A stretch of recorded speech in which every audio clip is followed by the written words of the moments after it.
You've been staring at your phone, wondering why he hasn't texted. You know he's thought about it. You can feel it. Maybe you even caught him watching your Instagram story, so he's clearly online. So why isn't he making a move? Here's the truth. He wants to text you, but there's something stopping him, and it's not what you think. It's not necessarily about you, and it's not always about whether he's interested. Sometimes the biggest battle isn't between him and his feelings for you. It's between him and his own mind. Men overthink more than we give them credit for. While we tend to assume that men are straightforward and act on impulse, the reality is that their minds can be a battlefield of self-doubt, second-guessing, and mental chess moves that keep them from taking action. He's sitting there, phone in hand, debating whether he should reach out. One part of him wants to send that message, to reconnect, to move things forward. The other part, it's whispering every possible reason why he shouldn't. What if she's busy and doesn't reply? What if I come off too needy? What if she's already losing interest and I just make it worse by reaching out first? The irony is, the longer he overthinks, the harder it becomes to take action. Psychologists call this analysis paralysis, when too many options or potential outcomes lead to complete inaction. The more he plays out different scenarios in his head, the more overwhelming the decision feels. And in that moment, not texting becomes the easier choice. This hesitation isn't just about texting. It's a reflection of how people behave when they fear uncertainty. In philosophy, there's a concept called Buridan's ass, where a donkey standing between two equally tempting piles of hay starves to death because it can't decide which one to eat first. Absurd? Yes, but that's exactly what happens in dating. He might be attracted to you. He might enjoy your conversations. He might even think about you constantly. But if he can't decide on the right way to approach you, he may do nothing at all. And let's go a level deeper. If this guy has been burned before, maybe he's been ghosted, rejected, or had a moment where he put himself out there and got nothing in return, then the hesitation multiplies. The past conditions the present. Every moment of silence he's experienced before convinces him that reaching out now is risky, that it's safer to wait. Now, here's where most people make a mistake. They assume that if a man really wanted to text, he would just do it. And while that might be true in a perfect world, the reality is that people are driven by a mix of emotions, insecurities, and unconscious fears. A guy can want something and still hesitate. He can feel drawn to you and still hold back, not because he doesn't care, but because his brain is convincing him that the best move is no move at all. So, what do you do with this knowledge? First, you stop taking silence personally. His hesitation is about him, not a statement on your worth. Second, if you genuinely want to connect, you don't have to wait for him to break through his mental tug of war. A simple message from you, something casual, light, and pressure-free, can cut through all the overthinking. Because here's the reality. When we wait for someone to act without understanding what's holding them back, we assume their silence is rejection, but often it's just hesitation. And hesitation can be overcome. So the next time you catch yourself wondering why he's not texting, remember this: his mind is doing a better job of stopping him than you ever could. The question is, do you let his hesitation dictate where this connection goes, or do you take the lead and see what happens? Let's talk about fear, because if you really want to know why he's not texting, this is where the truth lives. Fear of rejection is one of the most powerful forces in human psychology. It doesn't just stop people from texting first. It stops them from speaking up, from taking risks, from pursuing opportunities that could change their lives. And in dating, it's the silent killer of momentum. It's the voice in his head saying, what if she doesn't reply? What if she's lost interest? What if I make a fool of myself? Now, if you've ever thought, come on, what's the big deal? It's just a text. You're missing the deeper layer, because to him, it's not just a text, it's a test. A test of whether you still care, whether he still has a chance, whether he's about to be met with silence that confirms his worst fears. Think about this for a second. Human beings are wired to avoid pain more than they are to seek pleasure. It's called loss aversion. Psychologists have studied this for decades, and they've found that the pain of losing something is psychologically twice as powerful as the joy of gaining something. So when he's sitting there debating whether to text you, his brain isn't focusing on the potential reward, having a great conversation, reconnecting, moving things forward. No, His brain is fixated on the risk of being ignored, the risk of looking needy, the risk of putting himself out there and getting nothing in return. And this fear doesn't exist in a vacuum. It's built on experience. If he's ever been left on red, if he's ever put in effort with someone only to feel like he was chasing, if he's ever had that moment where he thought things were going well and then suddenly nothing. He's learned to associate reaching out with rejection. And now his instinct is to protect himself. This is where people go wrong when they assume if he really liked me, he wouldn't care about rejection. That's not how it works. The people we like the most are the ones who scare us the most. Why? Because they have the most power to hurt us. If he wasn't interested, if he didn't care, there'd be no fear. But the more he likes you, the higher the stakes. Now, here's where things get interesting. This fear of rejection doesn't just stop him from texting. It also influences the way he interprets your behavior. If he's already nervous about reaching out, he's looking for signs that it's safe, that you'll be happy to hear from him, that he won't regret sending that message. And here's the problem. The signs he's looking for are often subtle. And if he doesn't see them, he'll take it as a reason to hold back. This is why mixed signals are so dangerous. If you're interested, but you're playing it cool, waiting longer to reply, keeping your responses short, trying not to seem too eager, what you see as creating mystery, he might interpret as disinterest. And when someone fears rejection, they'd rather assume the worst than risk putting themselves in a vulnerable position. So what does this mean for you? It means that if you actually want to hear from him, there's nothing weak about making it easy for him to reach out. People think that showing interest makes them lose power, but it's the opposite. Clarity is powerful. Confidence is powerful. When you like someone and you're not afraid to show it, you become the rare person who isn't operating from fear. Look, I'm not saying you should be chasing a guy who isn't meeting you halfway.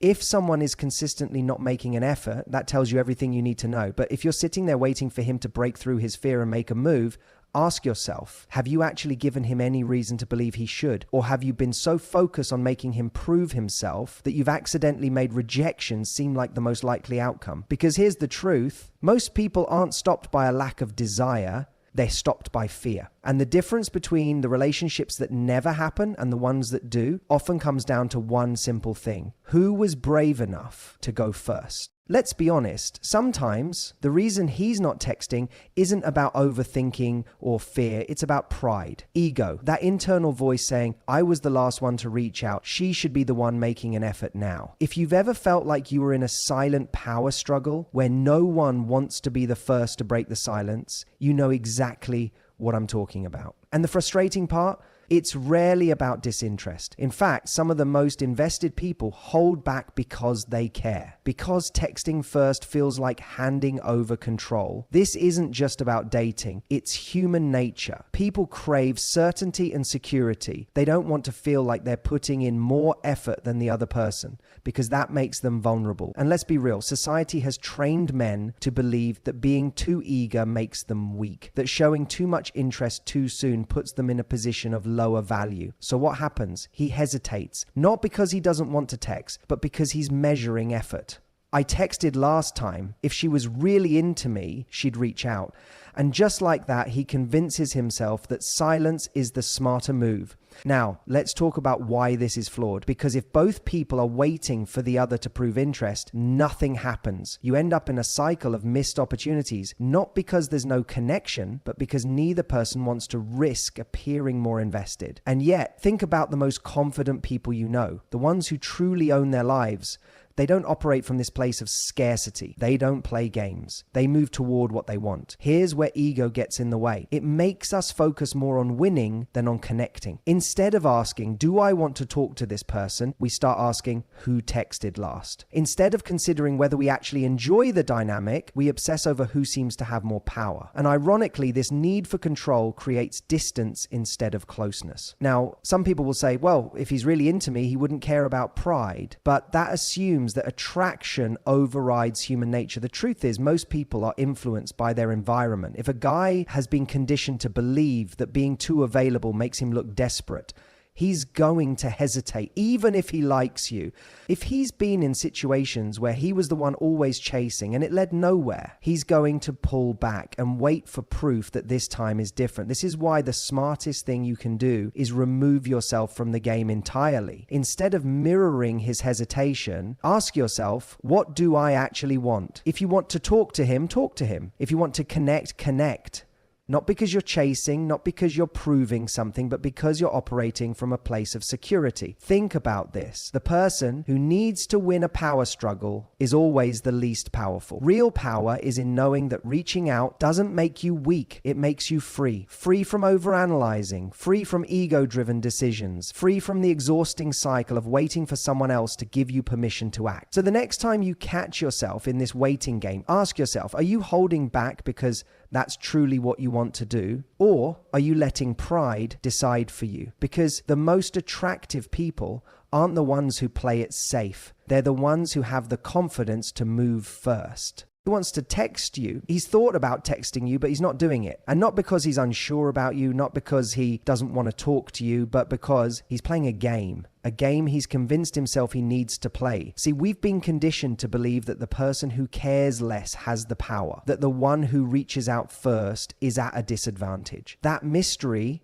is more attractive than honesty. So instead of simply saying, I want to talk to her, so I'm going to text her, he sits back, folds his arms and waits. Because in his mind, the more he holds back, the more valuable he becomes. Now, where does this thinking come from? It's not just personal experience, it's social conditioning. From a young age, men are told that being too available makes them less desirable. That if they text too soon, they look desperate. That if they text too soon, they look desperate too. That if they text too soon, they look desperate. That if they show too much interest, they give up control. And because no one wants to be the one left looking foolish, they internalize the idea that it's smarter to play it cool. But here's the irony. The men who lean into this strategy the hardest are often the most insecure. The guys who genuinely have options, who are secure in themselves, who know their worth, they don't need to rely on artificial distance to create attraction. They reach out when they want to. They don't sit around analyzing who texted last or worrying about whether they look too keen. So if a guy is holding back as a strategy, what does that actually say? It tells you that his confidence is conditional. He feels good when he's in control. He feels secure when he's making you wait. But the moment he's unsure of where he stands, he withdraws. And someone whose confidence is based on power games is never going to give you the security you're looking for. Let's step back for a second. If you've ever wondered why dating feels so exhausting, why so many connections that could go somewhere fizzle out before they even begin, it's because of this exact dynamic. Two people, both interested, both enjoying each other's company, both wanting to talk, yet both holding back in the name of not seeming too interested.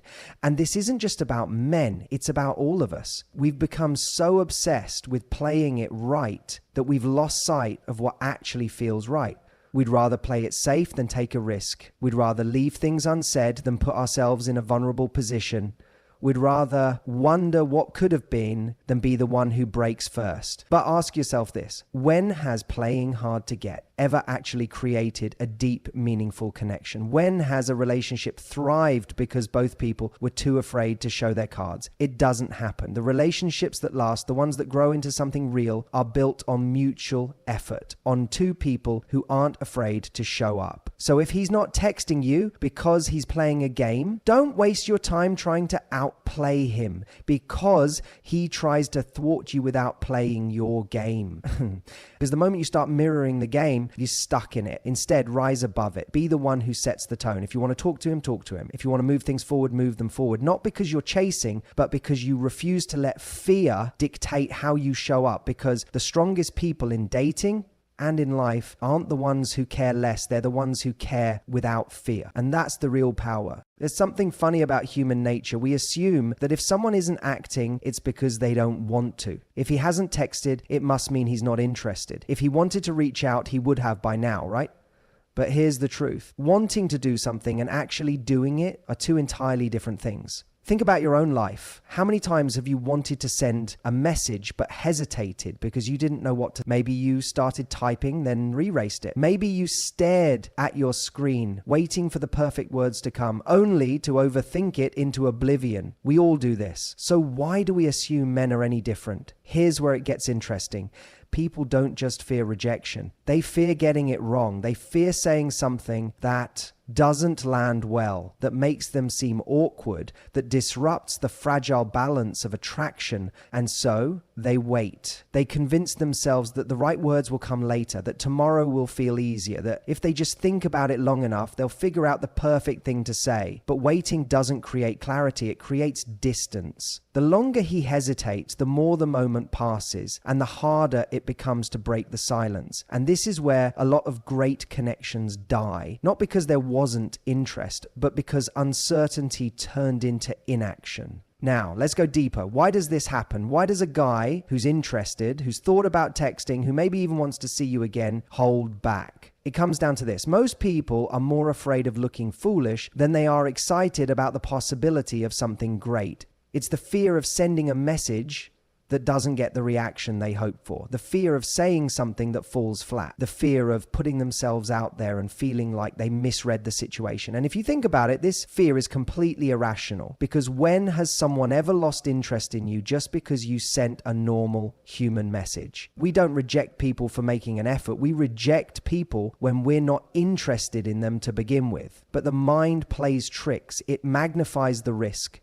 It makes us believe that one wrong move will ruin everything. And so instead of acting, we do nothing, because at least nothing feels safe. So how does this apply to you? It means that if you're sitting there wondering why he hasn't texted, you have to stop assuming it's about you. His silence isn't necessarily a verdict on your connection. It could just be a reflection of his own internal battle. Now, does that mean you should always be the one to break the silence? No, but it does mean that if you're interested, there's nothing wrong with making it easier for him. You don't need to spell it out, but a small gesture, a message, a light-hearted comment, a reminder that you're open to talking can be the nudge that gets him out of his own way. Because here's the reality. The people who create the most meaningful relationships aren't the ones waiting for perfect words or perfect moments. They're the ones who understand that connection is built in the imperfect moments, in the willingness to just show up even when they don't have all the answers. So if he's hesitating because he doesn't know what to say, don't let that be the reason everything fades. Because the greatest regrets in life aren't about the things we said wrong, they're about the moments we stayed silent when we should have spoken. There's one reason he hasn't texted you that people don't like to hear, one that's uncomfortable but liberating once you fully accept it. He hasn't texted you because he doesn't have to. Not because he doesn't care, not because he doesn't think about you, but because nothing in his life is forcing him to act. People make time for what they truly value.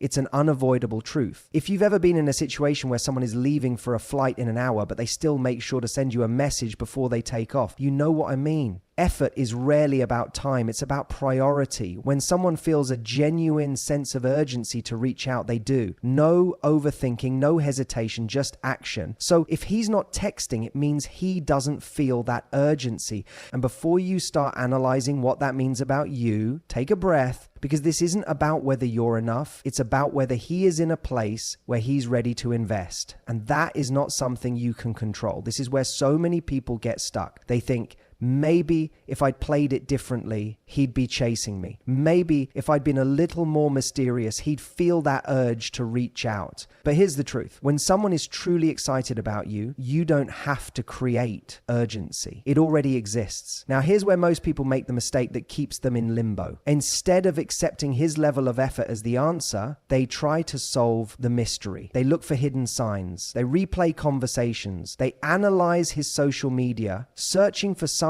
clue that explains why he hasn't texted. But the answer isn't hidden. It's right in front of you. He hasn't texted because in this moment, he doesn't feel the need to. And if you find yourself in a cycle of waiting, wondering, and questioning, ask yourself this: why am I making someone's lack of effort a puzzle to solve instead of a standard to walk away from? Because the most powerful shift you can make in dating and in life is realizing that you don't need to convince someone to see your value. You don't need to strategize your way into their attention. You don't need to keep proving yourself in the hopes that one day they'll wake up and realize what they're missing. If he's not texting, he's telling you everything you need to know. Not in words, but in action, or in this case, in action. And the most attractive thing you can do isn't to try to change his behavior, it's to change your own response. Because real confidence isn't about getting someone to choose you. It's about knowing that if they don't, you're still choosing yourself.